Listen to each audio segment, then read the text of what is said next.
నెల్లూరు జిల్లా ఆత్మకూరు నియోజకవర్గంలో మంత్రి ఆనం రామనారాయణ రెడ్డి పర్యటించారు. ఈ సందర్భంగా అమరజీవి పొట్టి శ్రీరాములు విగ్రహానికి మంత్రి ఘన నివాళులు అర్పించారు.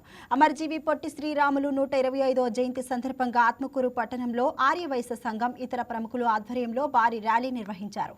ఆత్మకూరులోని హనుమాన్ జంక్షన్ సెంటర్ నుంచి సత్రం సెంటర్ వరకు ర్యాలీ సాగింది. ఈ ర్యాలీలో కూటమి నాయకులు, కార్యకర్తలు, అభిమానులు భారీగా పాల్గొన్నారు.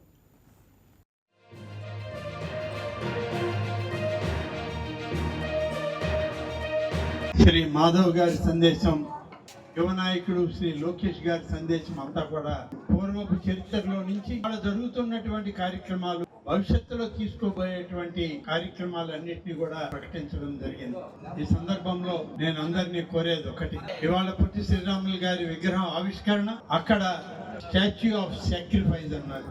అంటే త్యాగానికి ప్రతీక ఆ విగ్రహం. ఎందరో మహానుభావులు చేసిన త్యాగ ఫలితం ఇవాళ భారత స్వాతంత్ర్యం అయితే, పొట్టి శ్రీరాములు గారు చేసినటువంటి త్యాగం ఇవాళ తెలుగు రాష్ట్రమైన ఆంధ్రప్రదేశ్ రాష్ట్రం అని చెప్పి ఇక్కడ మనం అందరం గుర్తించుకోవాల్సిన అవసరం. అనేక రకాలుగా పొట్టి శ్రీరాములు గారిని వారి యొక్క ఆశీస్సులు పొందుతూ అందరికీ అభినందనలు తెలియజేస్తూ ఈ కార్యక్రమంలో అనేక మందిని సన్మానించుకోవడం, గౌరవించుకోవడం కూడా జరిగింది. నేను ఒకటే మిమ్మల్ని అందరినీ కోరేది, ఈ స్టాచ్యూ ఆఫ్ సాక్రిఫైస్ ని అనేక సందర్భాల్లో ఎప్పుడు అమరావతి వైపు వెళ్ళిన ప్రతి కుటుంబం కూడా పోవాలి, దాన్ని చూడాలి, నివాళులు అర్పించాలి. మరొక 6 మాసాల తర్వాత పూర్తి స్థాయి క్షేత్రంగా అది తయారవుతుంది. ప్రతి ఒక్కరు కూడా చూసి ఆనందించడానికి కూడా అవకాశం ఉంటుంది. అందరూ కూడా ఆ యొక్క విగ్రహావిష్కరణ కార్యక్రమ ప్రదేశాన్ని చూసి ఆ విగ్రహానికి నివాళులు అర్పించి ఒక స్ఫూర్తిని పొందాలి అని చెప్పి నేను అందరినీ కూడా కోరుకుంటూ, ఆర్యవైశ్య ప్రముఖులందరూ కూడా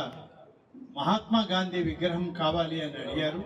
మనకి మహాత్మా గాంధీ విగ్రహం తోటి పొట్టి శ్రీరాములు గారి కాంస్య విగ్రహాన్ని కూడా ఆత్మకూరులో ఏర్పాటు చేయాలనేటువంటి మా అందరి యొక్క ఆలోచన.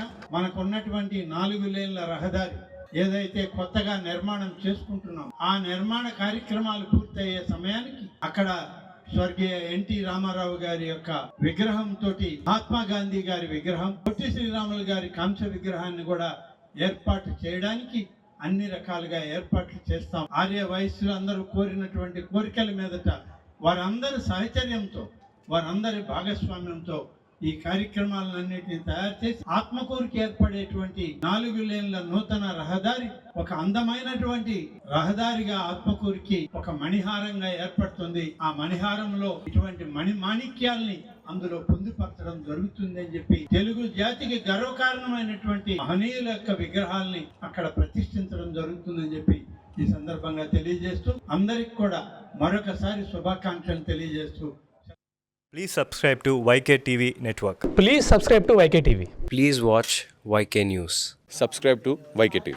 Please subscribe to YK TV. Subscribe to YK TV. Please do subscribe to YK TV. And do subscribe to YK TV. Subscribe YK TV. YK TVని సబ్స్క్రైబ్ చేసుకోండి. Please do subscribe YK channel.